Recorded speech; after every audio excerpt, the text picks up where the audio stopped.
Well, good evening, good people. Mark Holmes here, and as always, I want to say thank you all for watching, commenting, subscribing, and being part of the Joe Boo Sports Report. Without you guys, as well as you ladies, you know that this literally does not work. I hope everybody's having a great Saturday afternoon.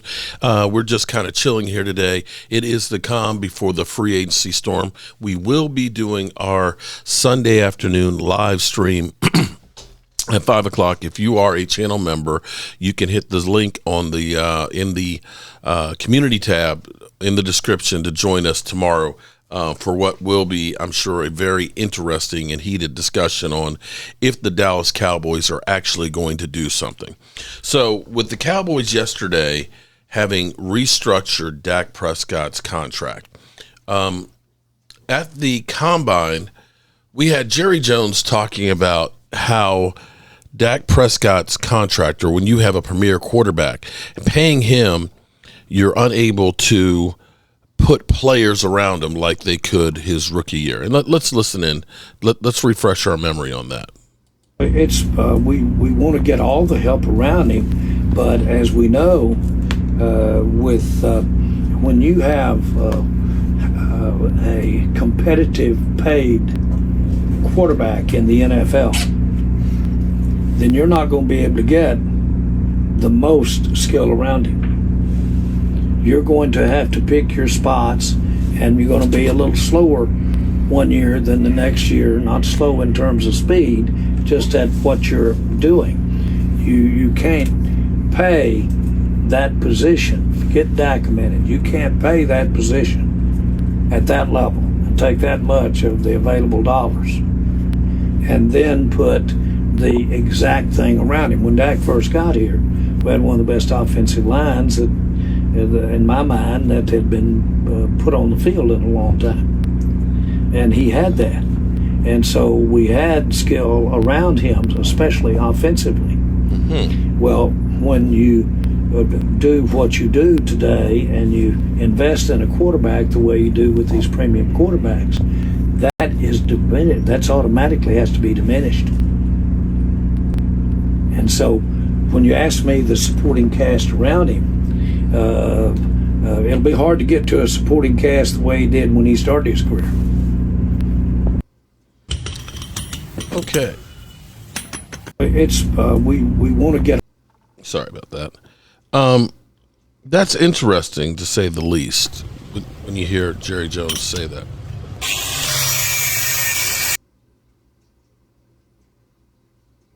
Sorry, I had a video started playing behind it.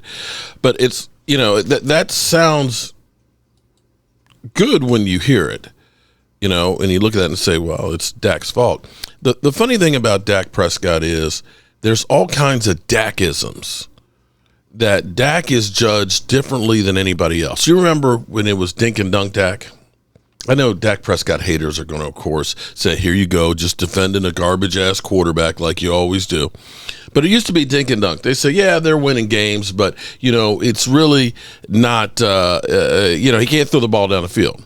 He starts throwing down the field, and they start saying it's empty calories, that those numbers don't really count, Then it was, he can't beat teams with winning records or beat playoff teams. And then, then it's garbage time. They always come up with something different. And so there's been, Skip and Shannon and a lot of the talking heads out there have been talking about Dak Prescott and his salary. Like, let me refresh it. When Dak Prescott first got his contract, he'll go on and on and on. So we had Jerry Jones originally saying he paid too much money for Dak. He overpaid. Okay. And he was trying to say that anything in life that was worthwhile, he always overpaid for. I don't know if he necessarily meant it that way or not. But here's the interesting thing, because people have always talked about Dak Prescott's money, and I was always told, you don't talk about another man's money. Now, with the Cowboys restructuring, the way they did the contract, you actually have to give the Cowboys credit, because what they have actually accomplished with his contract is amazing. His contract averages $40 million a year, happens to be the same number that Daniel Jones is actually averaging now. But because of the guarantee money and the signing bonus and all that, that doesn't matter. What actually matters is, what is the cap number? What is the cap number? And I want to put up here, this is the current cap numbers for this year right now. Now, I don't expect all of them to stay necessarily the same because the teams will do similar to what the Cowboys did. I don't expect Deshaun Watson to stay at $54.9 million, which right now, because the Cowboys restructured, basically using the voidable years that they originally put into, the triggers that they put into to be able to basically move money around, because the cap is really, it's not a real thing. Deshaun Watson's number right now is twice what Dak Prescott's is. Pat Mahomes is at $49 million. Josh Allen is at $39 million. And what's interesting about Josh Allen is somehow everybody has Josh Allen as a top 3 quarterback. Dak Prescott is garbage.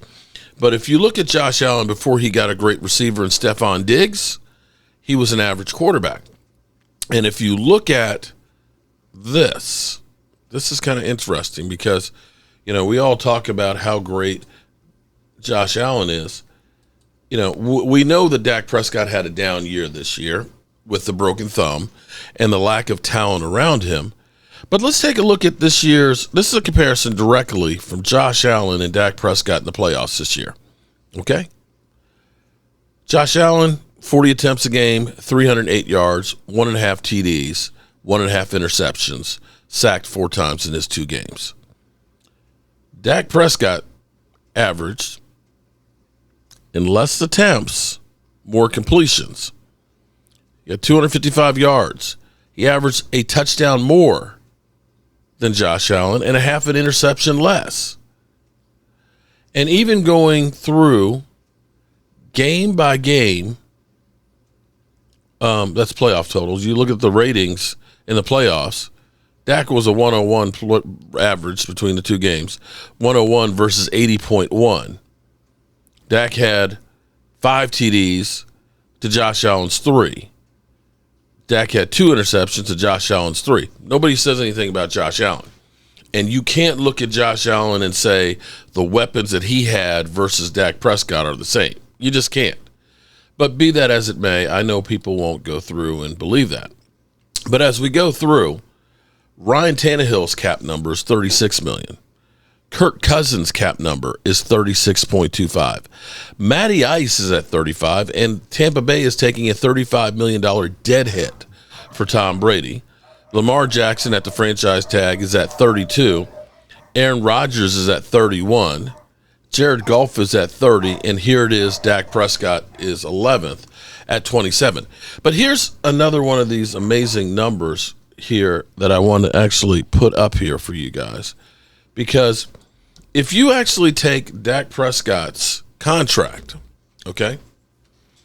Dak Prescott's contract over the years, throughout the 7 years he's been in, including this year's $27 million hit, Dak Prescott's contract has averaged out to $12.4 million a year for the 7 years that he's played. I'm sorry, we'll say 8 years because this year's contract.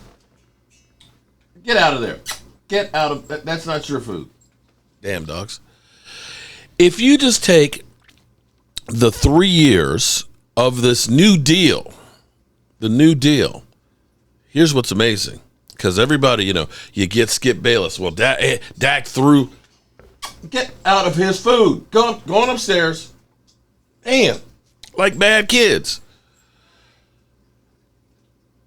If you take Dak Prescott's 3 years of this new deal where it averages out to $40 million a year, his cap numbers only averaged 21.361, and that's with this year.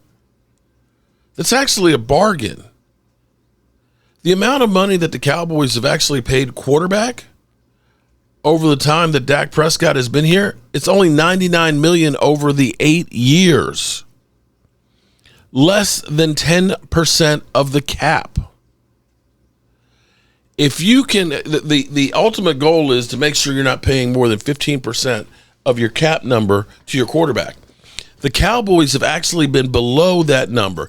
The only year that the Cowboys got hit hard on the cap was $32 million the year he was franchise tagged.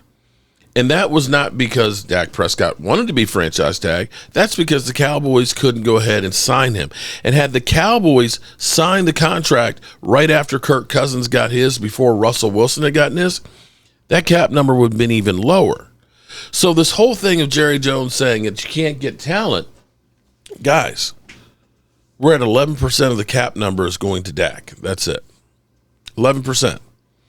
At the moment, you have the same amount of money going to your running backs as what's going to your quarterback between Zeke and Tony Pollard. At that moment, you have almost as much money going to D-Law this year, cap hit wise, $26 million going to DeMarcus Lawrence, $1 million less than your quarterback. So this is more great talking points for people, to go out here and say, oh, well, Dak's overpaid. But that's not the problems money-wise for the Cowboys. It's paying everybody else a lot more money. And as we go through and look at what other teams are spending, it's not precluding them from going out and making moves in free agency. So this is one of those times where you have to say, great job, Cowboys, on actually doing the contract where you've got some maneuverability to keep that cap number low, but terrible work on actually surrounding him with talent, because you've had many, many years of almost nothing going to the quarterback that you weren't getting extra talent to win. So just trying to keep it real here as we get ready for free agency, as we wait to see what's going to happen with Zeke Elliott, if he's going to be a cap casualty or not, or if they're going to work out a deal to see if they're going to try and make a move to bring back a Donovan Wilson, Dalton Schultz, and so on with the money that they've had. Will they go ahead and redo Michael Gallup's deal to get some more cap relief as well, as we get ready to take on free agent frenzy? Starts on Tuesday, and it's going to get lively, so I can't wait till it starts. And let's see if the Cowboys actually do anything. I'm Mark Holmes, and, well, I appreciate y'all. Peace.